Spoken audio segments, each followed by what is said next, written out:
This episode is great for musicians, dancers, and burlesque performers. In an adult ballet class, I'm like, I was wheezing and I was the only one wheezing as well. And I was like, is this beginner? Like, This week we welcome Mystique Muse, a burlesque performer who integrates classical music, opera, and kink into her performances.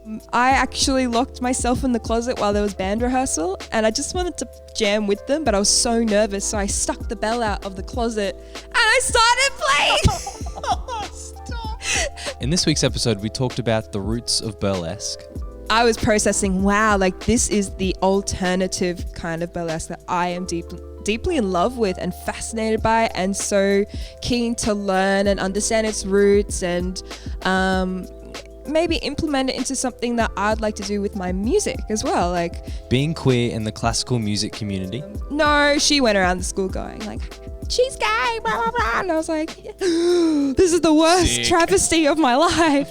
And altering career paths by accident. So that's how I found myself in a kink dungeon. And then 2 years later, because COVID hit, I was like, oh, maybe I'll actually give it a go, like see what it's about. And now I'm like, oh yeah, I love the dungeon. It's my jam. It's my like second home. It's fine. Just like me with climbing. You ready? Yeah. You ready? Yeah. All right, let's do it. Ladies and gentlemen, welcome to the Froe Show. My name is Frank Langton and I'm joined, as always, by my beautiful co-host, Joe Murray. Hello, Frank. And we are joined this week by the incredible Mystique Muse. Oh, yo. Welcome. Hello. I want to preface this episode by saying that, first of all, Mystique and I haven't known each other very long.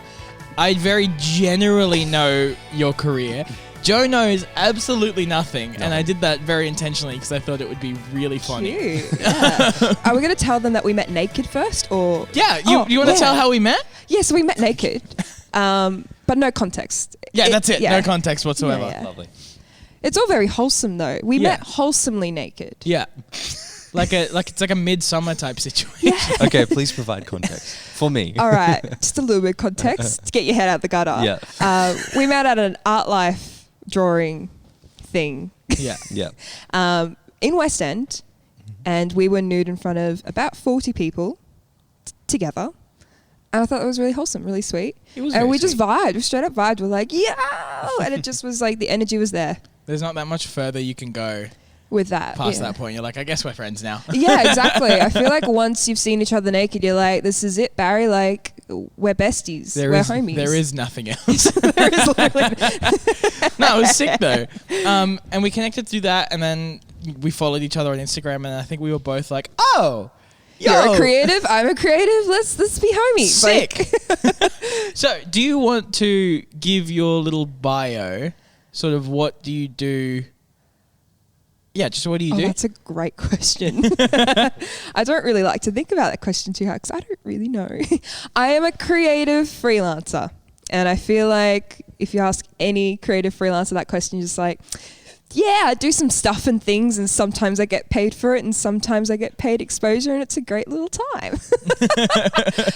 But my main gig is that I'm a musician. Mm-hmm. I write my own songs, and I also perform songs as well, either covers or my own music, mostly in the style of burlesque. So I fell in love with the burlesque world in about 2019, and I've been going down the rabbit hole of all things burlesque, sideshow, circus, that realm ever since. And now I'm like here going, yeah, I do things and stuff, and that's it.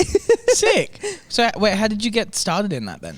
So there was a Dracula's down in Melbourne, and from my 18th. Dracula's. So Dracula's is like a theatre cabaret style dinner show.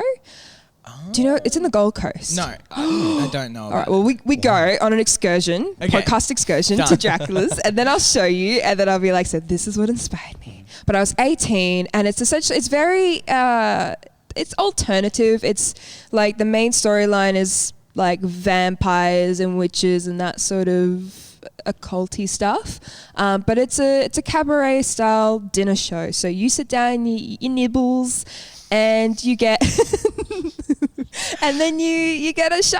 And I adored it. There were aerialists, there was this lass who was playing piano and singing and just looked so cool in these corsets and things, and I was like, oh, the costuming, the the performing, I was just so in love. And there were just so many different aspects to it that I was just like, I don't think my current classical degree is showing me this right now. How do I get into that? Like, I want to do that. Wait, so you were studying music at the time? Yeah. So I did my music major in classical voice. Yeah. So delving in a lot of like opera things. And I graduated going, I am confused because I don't really feel like I fit the opera house so much because I am quite alternative and I love everything to do with that cabaret style and that kind of almost like vaudeville feel of like you're sitting down, you're eating your nibbles. I've got cats, as you could tell. They're just like, it's nibble time. Wow. And I just don't get out of it in my real day-to-day life. I don't get outside very much. Crazy cat lady other than vibes. getting naked. Yeah. It's two extremes. It's like either inside in my Udi, like watching TV with my cats, or I'm just naked. Exactly. Like, there's no middleman.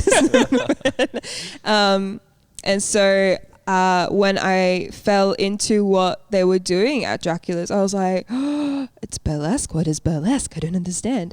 And then doing my research on burlesque, actually, it was derived from an Italian bloke who used to call his operas basically burlesque because burlesque is a mockery of something. It's satire. And I was like, wait, have I just made a full circle of like performing life? Because here I am going, I don't think I am suited to the opera house. And then here's another part of me going, wow, this is the OG, man. Like, this is where it all began. So, yeah, that's what I do with my life. Right. How did you actually get into doing burlesque then? So from that point when you were like, I really want to do this. And inspired. Yeah. And How did you kind love. of pivot? Yeah. I made a vision board, and As all good things start. And I started Googling burlesque schools in my area. Is that what they're called? Yeah. Burlesque schools? Yeah, they've got schools. Schools. Yeah. Right. Did you think I said schools? I thought you were saying like musicals, burlesque schools. Not on. Imagine. That's what they're called now. No, I looked up burlesque schools in my area, and I accidentally rocked up to a class that was it was the end of term and I didn't realize. So I rocked up to a random class and I thought it was Rockalesque. And it was a stretch class. And I'm like, yeah, I'm here for Rockalesque. Like, I'm so excited. And they're like, that's in like 3 weeks' time. It's next term. I'm like, okay, no worries. And I'm quite introverted, like in the normal life of Muggle world. And I'm like, okay, no worries, sorry. I'll just run away.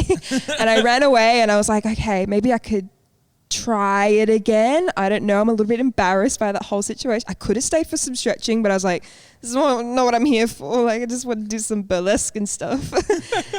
And so I tried it again. In 3 weeks' time, I came back and I was like, hi, I was the weirdo that came for stretch class. I thought it was Rockalesque, but, try to. And, I fell in love with the classes that I was doing, and I did other dance classes as well to supplement that. So I started an adult ballet class just to see what it was like. Oh, being a fat beach in an adult ballet class. I'm like, I was wheezing and I was the only one wheezing as well. And I was like, is this beginner? Like, and these people are like, I've been doing it for like since out the womb. And it kind of felt like uni all over again. Like, I've been doing this since out the womb. I'm like, I'm still trying. And I have not done this out the womb. But no, and I tried a tap class, and that really, I sucked. I could not understand how to move my ankles. I was like, oh man, am I trying something that I'm just really not good? I persisted. It was 2019. And then I went to Sexpo, and then I fell in love all over again because I found the Fuel Girls. They were performing, and I was like, I want fire in my mouth as well. And also, I don't know if I want to be them or be with them because like the gay panic was real. I was like, so wheezing just like I was at the ballet class at Sexpo, Brisbane. And I'm like, this is burlesque too. And so then I delved into sideshow through there.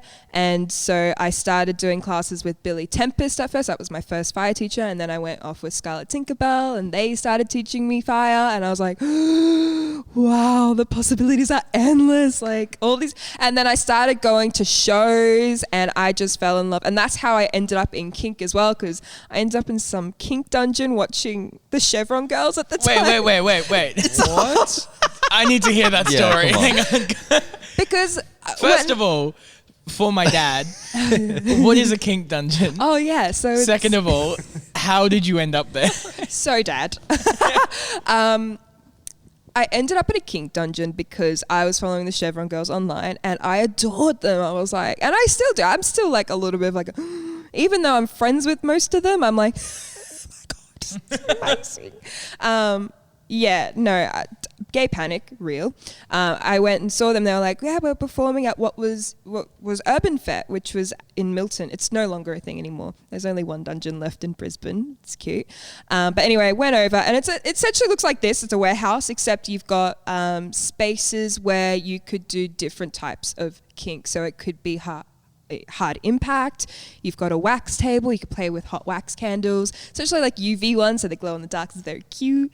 You've got a rope area where you can either suspend people or you could just do rope on the ground. You've got a medical play area, so you can safely dispose of certain implements such as needles and things if you wish to play with those things. And they just have like a chill out room and obviously little cages and things for pet play. And I was in there, and to be honest, as an ex Jehovah's Witness, I walked in going, what have I done? I haven't even really delved into the world of like intimacy and kink and things. I was there because I was like, wow, like burlesque is like, this is spicy and this is the kind of spice I'd love in my life. And then I went into a dungeon just to see a show because I was so dedicated. I was a little bit of like a little fangirl at the time, and I still am, to be honest. But I was like, oh my God, what have I walked myself into? And there was like a drag performer playing, and the Chevron Girls, and there was another burlesque performer, and Dahlia Gunn, I'm pretty sure, was playing with blades in her mouth. And I was like, oh my God, like my little brain exploded. I mean, not just because of the atmosphere that I was in, because that took me a hot second to process that, and that was a separate thing. I had to do that after the night. I was processing, wow, like this is the alternative kind of burlesque that I am deeply in love with and fascinated by, and so keen to learn and understand its roots, and maybe implement it into something that I'd like to do with my music as well. Like, because first and foremost, music is my jam. It's my passion for fashion. And then burlesque and all those other sort of qualities of like sideshow circus and kink and drag even are just sort of bits and pieces I wanted to add to the scrapbook of my music. And so that's how I found myself in a kink dungeon. And then 2 years later, because COVID hit, I was like, oh, maybe I'll actually give it a go, like see what it's about. And now I'm like, oh yeah, I love the dungeon. It's my jam. It's my like second home. It's fine. Just like me with climbing. Yeah, pretty much. Yeah. But kinkier. just a bit. Yeah, just keep on climbing. We both play with rope. Yeah. Jeez. We're both climbing, achieving. It's all the same. There's tops in both. There's bottoms in both. Switching around. So how do you implement all that? I love how quickly style? you wanted to move I'm on moving from straight that. on from that. Moving straight along. How do you implement all that kind There's of stuff nothing straight here. into your music? It's because it's sort of like thinking about like Pink, for example, and how she incorporated circus into her music. And so when you go to her shows, you see her doing aerial work. And I was like, wow, like that's the shit. Like that's what I want to do with my life. I couldn't see myself as someone who just sort of stands there and sings. Like I constantly need to do something with my hands, fidgeting or doing something. And I just wanted my shows to be something that was a little bit more than just like, I'm singing you a song about being sad. Like I wanted to be sad, but be like cool at the same time, like play with some fire or something. But the passion kind of fell through all at the same time. And when I started to realize like, wow, actually burlesque is quite a big political statement. It always has been, always will be. Music in itself is a political statement. And then you kind of fall down the rabbit hole of art is a statement of all sorts of things. Like it's not just political, but it always will be underlying. And so I was like, oh, well, I am keen and I'm happy to express myself in these several like channels of art because it makes me happy and I just fell in love with it. And that's why I wanted to implement it with my music, because I wanted my music to reflect what I was passionate about. And, you know, at this current time, it's burlesque and sideshow. And then when I start to learn new skills, or at least like put the skills that I'm comfortable with showing off on stage, then it's time. And then it's also another platform where I could be like, you know what, like I look up to these people, or I look up to the emerging burlesque and drag and kink performers. Like I would love to share a stage with those people as well, because to me, it's not about me and my music and what I do. It's about sharing success. Success is not just a you thing. It's who's helped you along the way.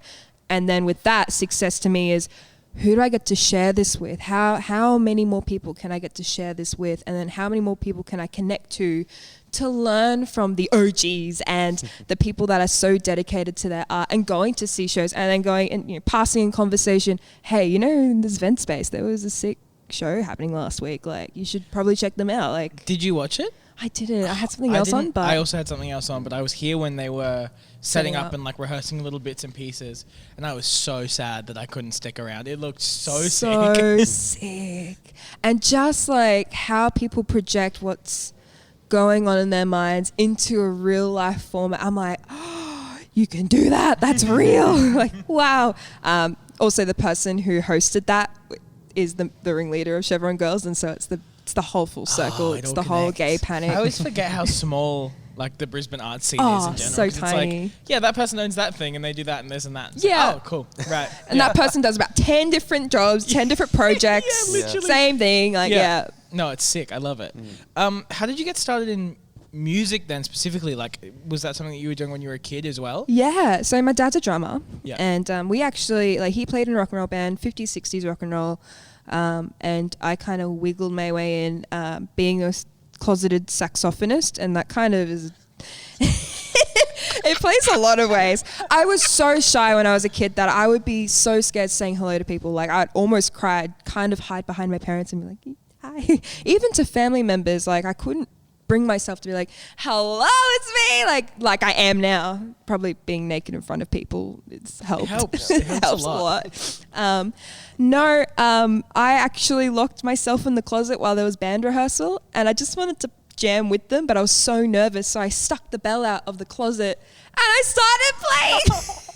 Stop. Just as this little year 3, like, hi, I'm just learning the saxophone. Can I come join? Like, can I come hang? And blew my horn, and I was like, actually, no, this feels good. And I came out of the closet as a saxophonist. It took a little bit longer to come out of the closet physically and come to terms with it. But no, that time I came out of the closet with my saxophone and I was like, I am a saxophonist. And I stuck with it. And we used to play in Maltese marching bands because it lived in Victoria, and it was a very prominent scene, like where I was from, about western suburbs. There was a very big Maltese community that I was a part of every single weekend. Friday, Saturday, Sunday, we'd be doing processions, dinner dances, all sorts of gigs. And so I'd be spending my life pretty much every weekend doing either gigs with the Maltese community or gigs with the rock and roll band. And so it was, you know, year 12 where you go, hey, like, what do you want to do when you're at uni? And you're like, I don't know. It's a great question. Glad you asked. I don't know. I like music, I think. And I started classical like around year 11 with a teacher, a vocal teacher who... incredible. Like, she changed my life. Like, she changed the trajectory of everything I was doing with my life. And I don't think she understands how big of a trajectory it was, because I always thought, like, I'm going to be an instrumentalist in my life. Like, I'll just play in some bands and like jam out, and like I play bass as well, so I'll just be that groovy lesbian on the side. And no, like, I took up voice and I loved studying classical, and I was like, you know what, I'll audition at a couple of unis and see if I get in. If I don't, it's not meant to be, and if I do, I do. And I got accepted into the Queensland Conservatorium. And when I first came to Brisbane, because I'd never been to Brisbane before, I was on a train and people smiled, and I was like, oh, hello. And then I walked into the conservatorium and people were like, hi, are you new here? Like, are you auditioning today? I was like, yes, I am. hello? And everyone was so nice. And I was like, that's it. I'm moving to Brisbane because everyone's so nice here. Like in Melbourne, like there's a degree of coldness, probably because of the weather, but also because people are just like, I'm doing my own thing. Can you not look at me? And Brisbane, people are just nice and warm, maybe because of the weather. I think it's a bleed over from that like very Queensland surf culture. Like that very chill, laid back, like, yo. Big country town vibes. What's up? Yeah. And like, I have no issue being that weirdo on the street going, hi, how are you? Even to strangers, like if I accidentally make eye contact, like that's it. I can't back out. Like I've got to say hello. And people are the same here, mostly. And so I literally only moved to Brisbane because it was such a great environment to be in. And I needed a change from my life in Melbourne as well. Like it wasn't all fun and games and rainbows, but I was just like, you know what? A change in life would be great. 17, moved out of home and started my life in Brisbane. No friends, no family, just started scratch doing opera. And I was like, what am I doing? How did I get here? I finished my degree and I was like, what's next? I don't know. I didn't think that far ahead. I didn't get this far in my planning. No, nothing was planned. I was just like, cool, did the audition. They told me a month later that I was in and I was like, cool, packed up my bags, left with 1.5K in my bank account and was like, I will nail it. I'm sure. I think you need that self-confidence to a certain extent. Like, I always think about people that are like doing big moves like that or like moving countries and things like that. And it's like, yeah, you just got to kind of send it at a certain point. Like hopefully it'll fall into place. And if not, there'll be somewhere. Oh, well. Like, what's the worst that could happen? I mean, at least it's warm outside. Yeah. So I don't have to worry about like warmth. I have a tent. I got a backpack. I'm sorted. I'm ready to go. Problem. What was it like? Obviously, like you mentioned before, being a lesbian in music and that you're an ex-Jehovah's Witness. Oh, yeah. What was it like kind of growing up being a lesbian and then also like being gay in like the classical community? Because I assume there's still, I know very little about classical music currently, but I assume there's still a lot of like hoity-toity like old white guys roaming around. So I'm bi. Yeah. It was like basically my current partner who reestablished that for me. I was like, oh, okay, no, you know what?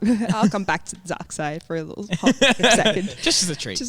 And what's really nice is that we're also in an open relationship. So there's not that barrier of me going, oh my God, I will never feel this femme touch again. It's like, no, we get to share experiences and have a great little life together and with some other people. But growing up as queer, I actually got bullied for it in primary school, and obviously being called gay was the worst thing you could be ever called. And to be honest, I was that person that was like, you're gay, even though you could be male with another female and you'll be like, you're gay. And it was like, oh, I'm telling the teacher on you.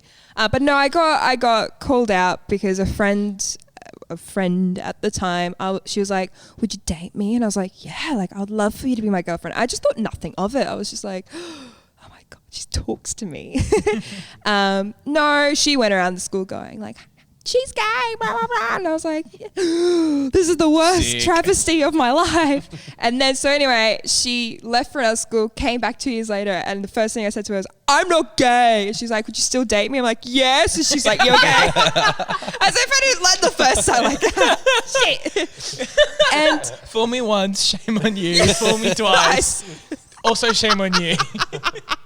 And I also had another very close friend who we had the whole chat about like, I think like I'm 80% into girls and like 20, maybe like 95% into, the classic like, let's just like rationalize it in numbers so then we know we're still okay because we kind of like boys too.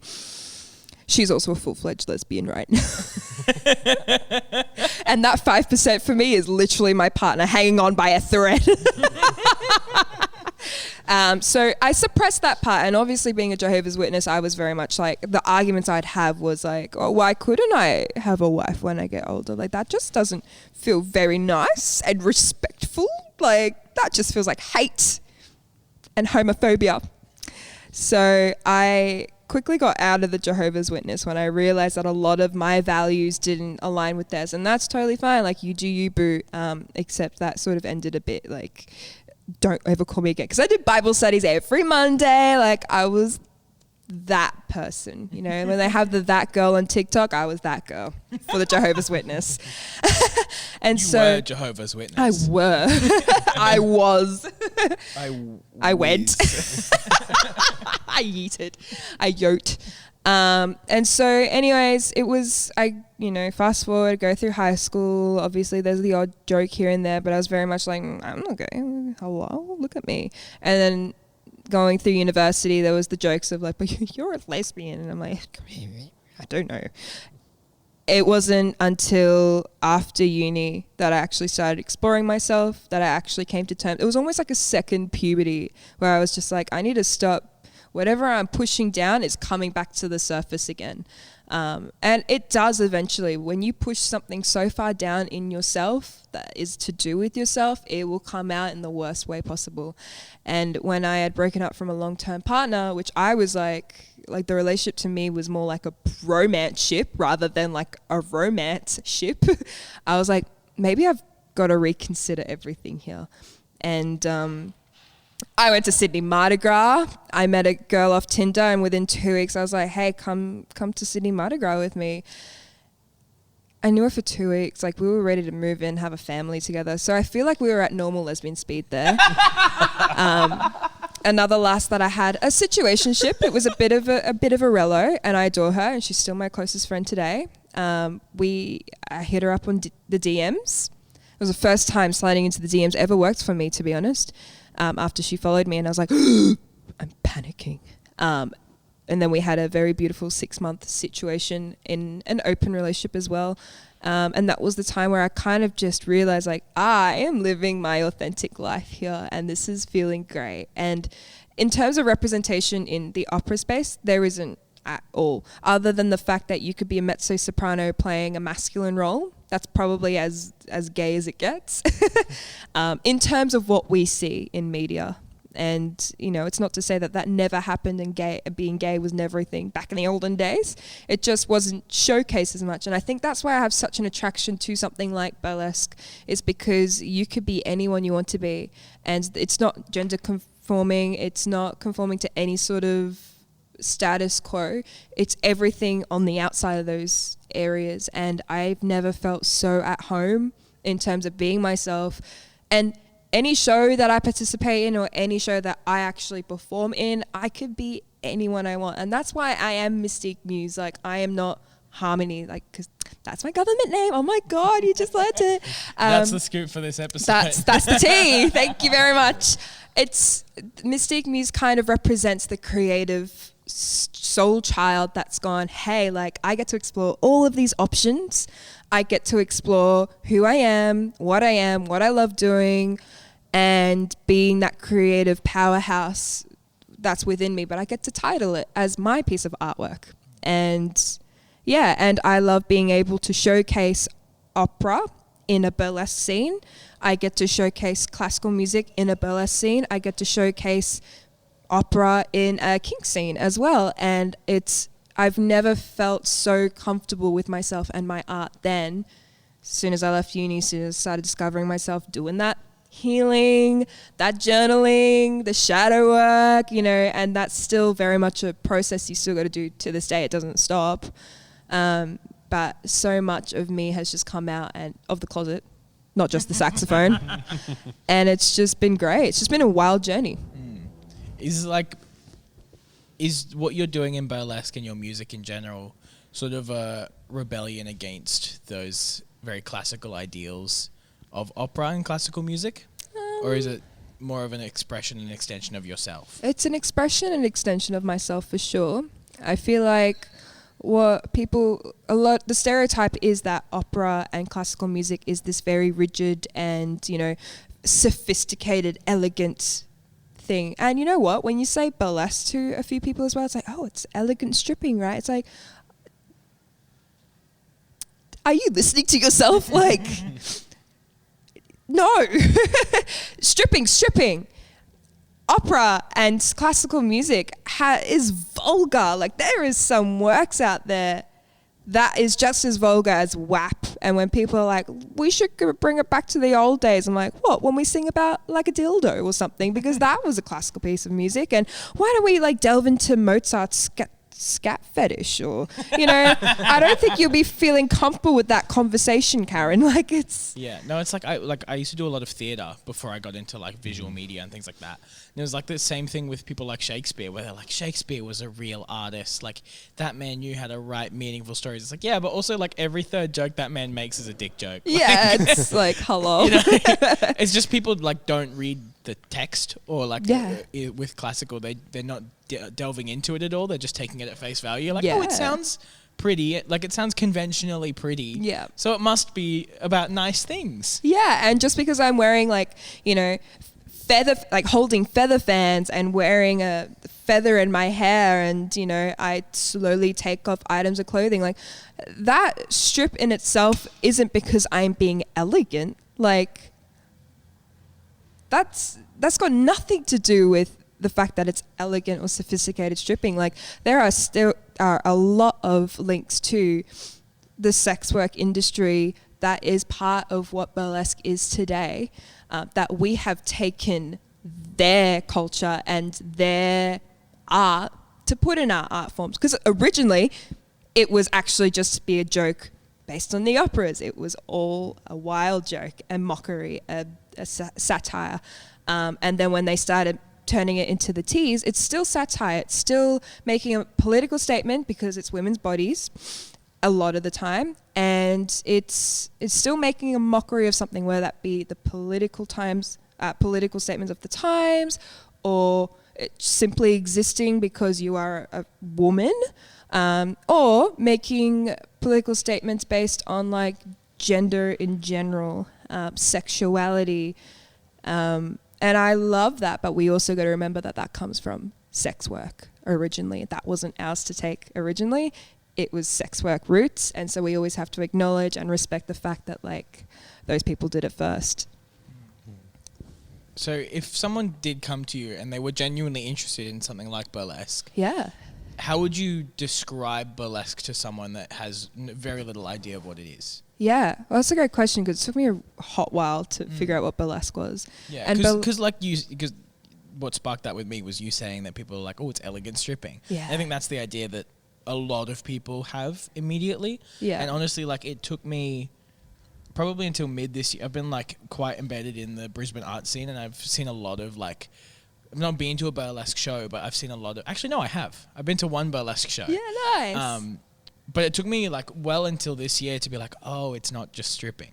Yeah, I would love to say that burlesque is more like a theatrical strip show. You have the space to have a gimmick, whether that gimmick be singing, whether that be planting your entire body on a bed of nails, whether you play with fire, whether you have big feather fans and it looks so wildly opulent and colourful and beautiful, or you could have something that plays with balloons or hula hoops. Like, it's still theatrical, and you're like, oh wow, this is kind of cool. And you can kind of make that story however you want to, whether you make that statement however you want it to be, and you express whatever you want to express. And if you want to take off all your clothes, absolutely. But there's also reverse stripping too, where you could just put clothes back on. Like, you start sort of naked and then you put clothes back on. You don't have to take off all your clothes, I realize. Like, it doesn't have to be, just because you don't take off every bit of item of clothing doesn't mean you're not burlesque. You make it how you want to, but the whole act of taking off your clothes is the political statement that you're making. And it's powerful, especially if you're a fat person taking off clothing. Like, even today's society, if you see a fat person naked, you're kind of like, oh, that's not beauty standards of today.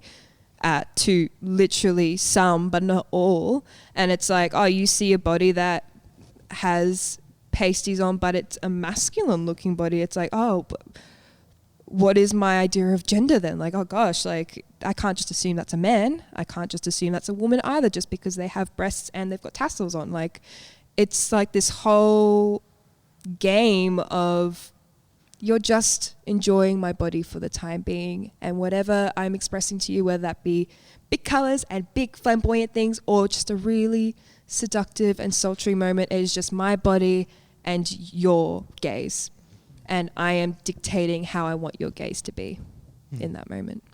Have you been able to incorporate burlesque into the sound of your music as well as just performance, or do you try and keep that kind of separate? Oh, like as an influence in my sound, or? Yeah, like, are you able to, have you tried making fun of like classical music, for example? Oh, yeah, absolutely. I don't really make fun of classical music. I actually kind of have it as part of the act. There is an act that I have that's from Muse, I Belong to You, and he sings the bridge of a classical art song, a French classical art song, and I was like, oh, it's gorgeous how he does it, but I was like, oh, well, I'll just sing it in the original way. And so I did that song, half rock, half classical, and I implemented feather fans, and there was this whole kind of like this red crown, red vibey moment. But I just wanted to explore and showcase classical in an everyday or modern way. There's other acts that I have just put classical music and then mixed it with another modern day piece of music, just to kind of like have a taste of how opera can feel in an act.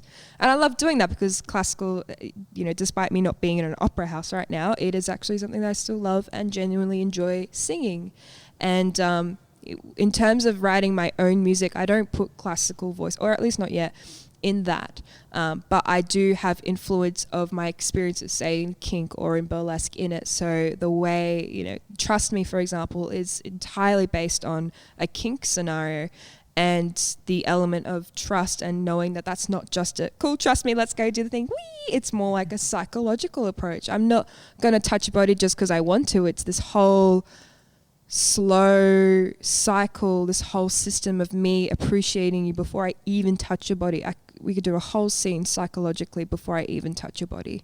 And that's basically burlesque. Like, I can have this whole scene, I can play with your mind for 3-4 minutes on stage without touching you, but then you may feel so like moved by it, or you may feel different, or you may be thinking, wow, like actually what are my notions about life and all things above.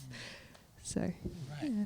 So you're bringing classical into your burlesque because that's part of your education, but is that also kind of a way for you to bring your love for classical music and your love for opera to the masses in a way?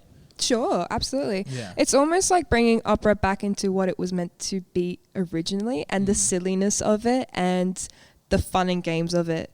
What was it originally meant to be then? Oh, absolutely. It's exactly what the cabaret style is today. When you sit down, you're having your drinks or you're having a laugh at something.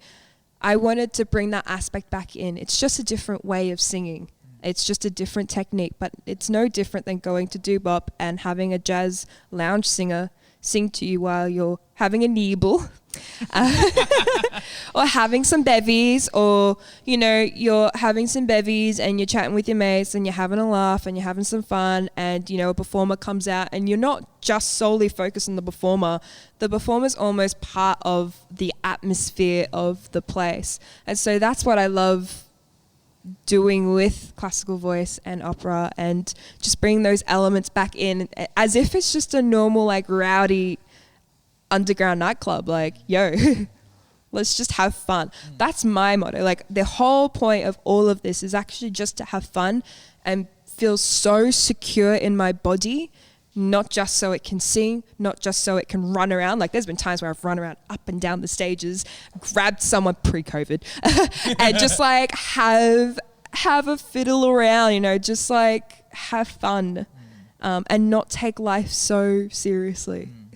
How do you do with people coming into a burlesque show with maybe the wrong intentions? Well, first of all, if you've ever been to a space where there's drag queens involved, I would never want to be roasted by a drag queen because I'd start crying. They're mean. They are so mean.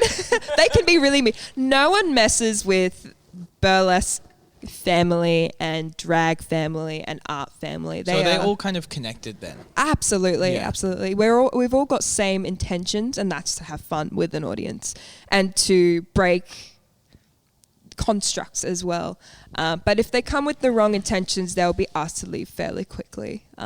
Even in spaces of kink, in spaces of burlesque, in spaces of drag, if there is someone with cruel intentions, they already scream red flags to begin with when they walk in. And if in what way? How do you do you gauge that? So if they already look a little bit shady and they're taking photos, they're taking film, if they're by themselves and they don't really want to be part of the situation, like they're not clapping, they're not doing anything, there's a difference between being introverted and then there's also like, cool, I'm just taking pictures to make fun of. Or if you make comments, if you're trying to like, heckle the MC in a negative way, if you are known also in the community like to slander online, like it's going to come around, like especially like with these communities, they're so small, so everyone's looking out for each other. I mean, sure, you've got your little gossips, your little drama here and there, but like you hear about it, you know about it.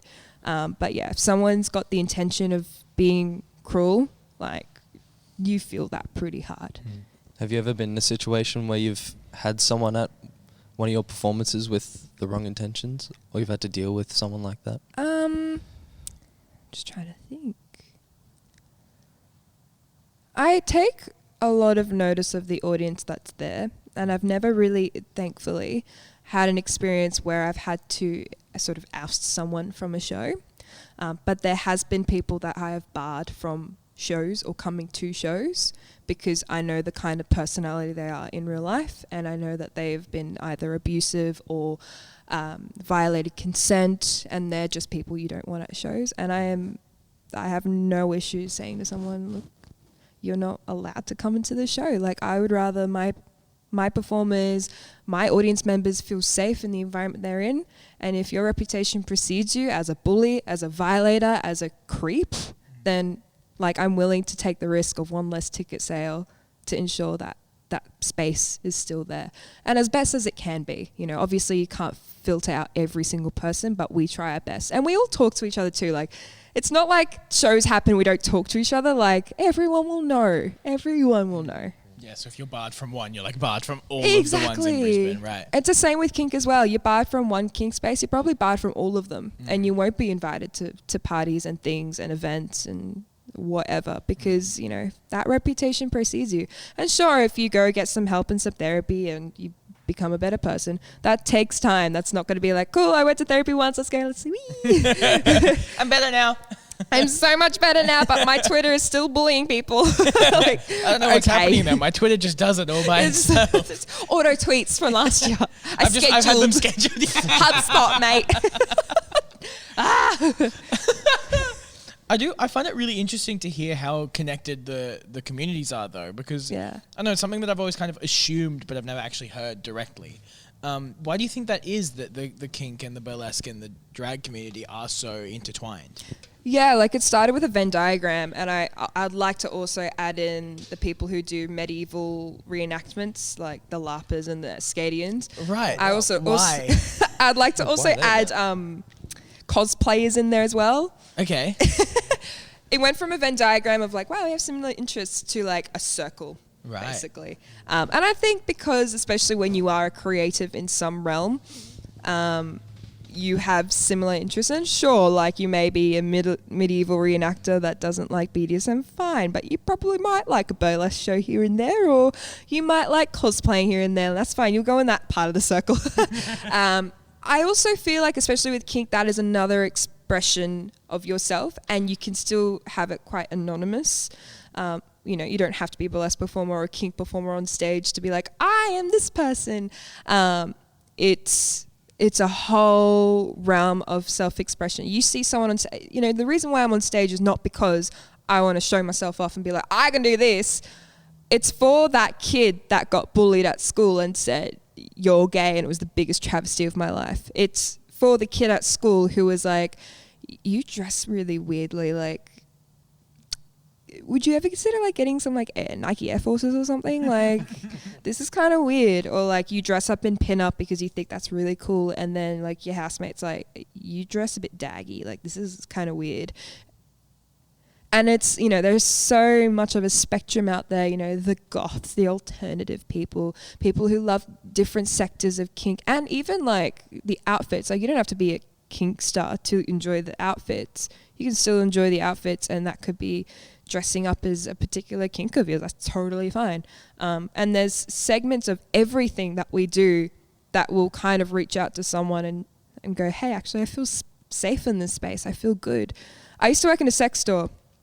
And the amount of people that would come in suits, and, you know, people in really well-paying jobs, a fireman, gosh, there was even a priest that came in, to be honest. But look, we won't go there too hard.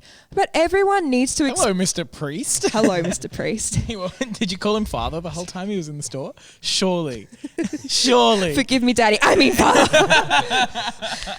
You know, everyone has urges and needs and things in their life that needs to be satisfied, and they need it in a safe space, because if it's not safe, then it's unsafe, because you can't just get rid of, you know, what your interests are and what you like doing. And so having that community and having people on stage and being public figures, I suppose, in that manner, is almost a gateway to go, hey, actually, this is acceptable, this is okay. And you know what, as an adult, it's kind of like that TikTok trend. It's like, as a 30-year-old, you start dressing as you wanted to as a teenager. Like, that is essentially it. Like, we're all just a bunch of teenagers internally going, wee, like, I'm finally living my best life. I can afford it. I have an adult job. I get to do the things I love doing. I get to explore, you know, there's still some, you know, aspects of kink where I'm just like, not my kink, your kink, and that's totally fair. I could never do that. And then years later, I'll be like, let's give it a go. Let's have a see. Let's have a cheeky look. And there's, you know, there's parts of drag and burlesque that I'm a little bit like, I'm a little scared of doing that, but, you know, pop off pussy hat. Like, I love seeing you do that.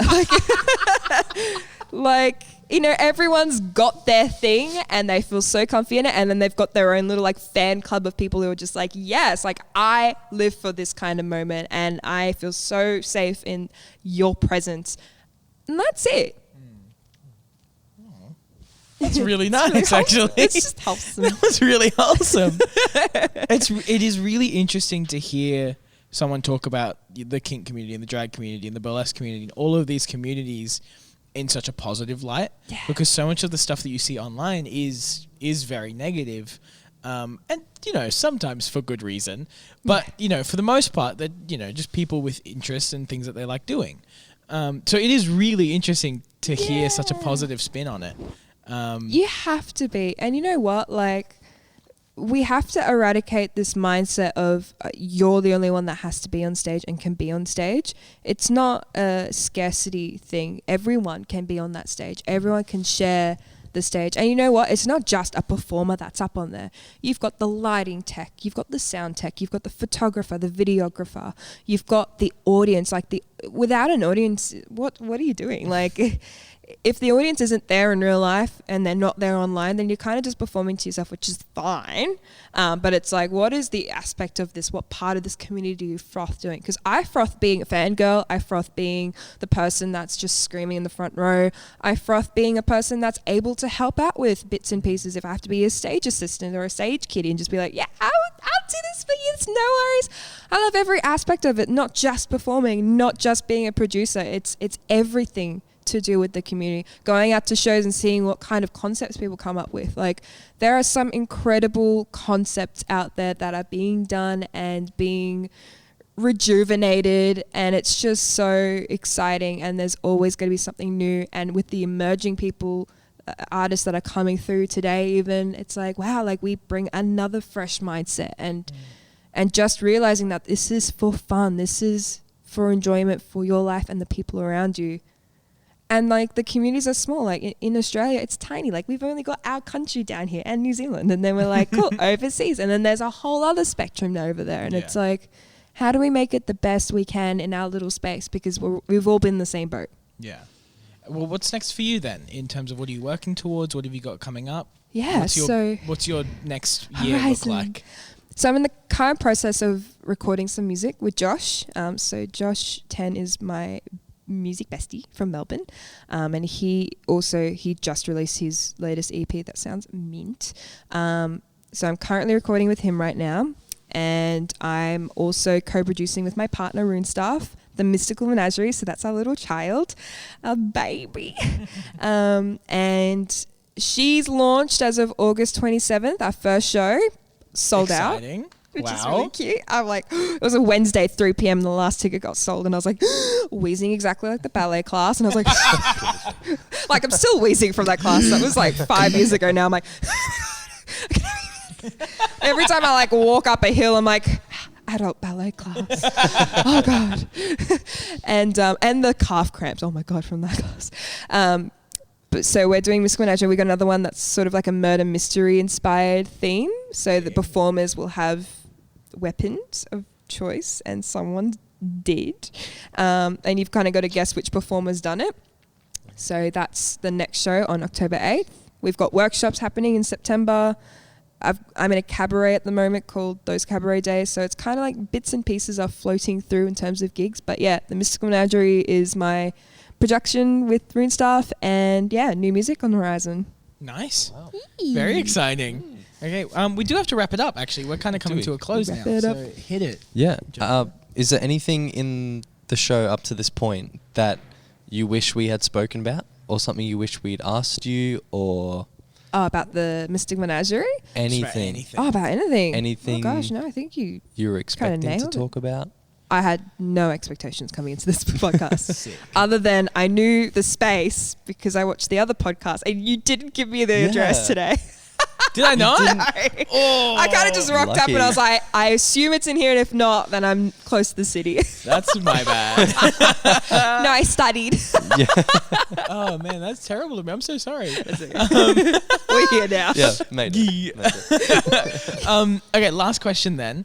What would your advice be, or what would you say to someone who is looking to get into either, let's do two, because you kind of have covered two big things. Yeah. Is looking at getting into classical music. Yeah. Or looking to get into or start burlesque? For both of them? Yeah, feel free to do them separately if it's easier. Yeah, no, the first thing I'd say is it doesn't matter about your size. It doesn't matter what you look like. It doesn't matter if you've got no experience in it. Just give it a bloody go. There are mentors, there are teachers, there are schools out there to help you out with these things. And I wish I knew that I could just ask someone to be like, hey, actually, could you help me in this sector of either this Baroque piece or this classical piece or this romantic piece, because, you know, I love the timbre of your voice, and, you know, you've done a really good job, and I noticed that you do teaching as well, so what are your rates? Go with that person. Same with burlesque. You don't have to be... I'm not a dancer. That adult ballet class is enough to say I'm a wheezer. And I just did the classes that I thought would be cool, like rockalesque. I was like, hello? Like, yeah, I'll do it. Let's go. I'm not a dancer by trade, but I love doing it. And if you just want to shake your tush and have a go... I mean, if you even look at the 1940s glamour, you know, burlesque stars of that time... They actually weren't dancing a whole heap. They were posers. So you like, just look cute, feel cute. Like, it doesn't matter what you look like. It doesn't matter what gender, doesn't matter what nationality or race. You could be anyone you want and just have a bloody go at it. And yeah, just pick your mentors that, you know, maybe offering teaching at the time, and just hit them up. That's what I've done. There's a party going on outside. Ooh. There's a party. All right, sick. Well, where can people find you? So all of my socials are It Is Mystique Muse. I only have one account. There's like 2 fake accounts on me right now. Love it. Cute time. Fame. And my website's www.itismystiquemuse.com. Awesome. Send me those links and put them in the description. We do a little tradition on the show. We have an outro, so I'm going to do the outro to camera. Yep. I'm going to say bye. Joe's going to say bye. Then you're going to say bye. And then you get to press this little pink button here. And that's our outro song. I really okay? like that pink Sound button. good? Yeah. All right, sick. I'm going to do the outro now. Yeah. Okay. Thank you so much for listening to or watching this episode of The Froe Show. We hope you had a great time. Thank you so much, Mystique, for joining us. Go check out Mystique on all her socials and go to all the shows and all those things if you're in Brisbane. Thank you so much, and we will see you next week. Also, rate us on Spotify. Bye. Bye. Bye. This one, yeah? That one. Sick. Nailed it. Nice, dude. Well done. Rushed it. Yeah. You have fun? Yeah, it was cute. I can't believe it. Hell yeah. I know. Oh wow. It was like a 20-minute conversation. Like.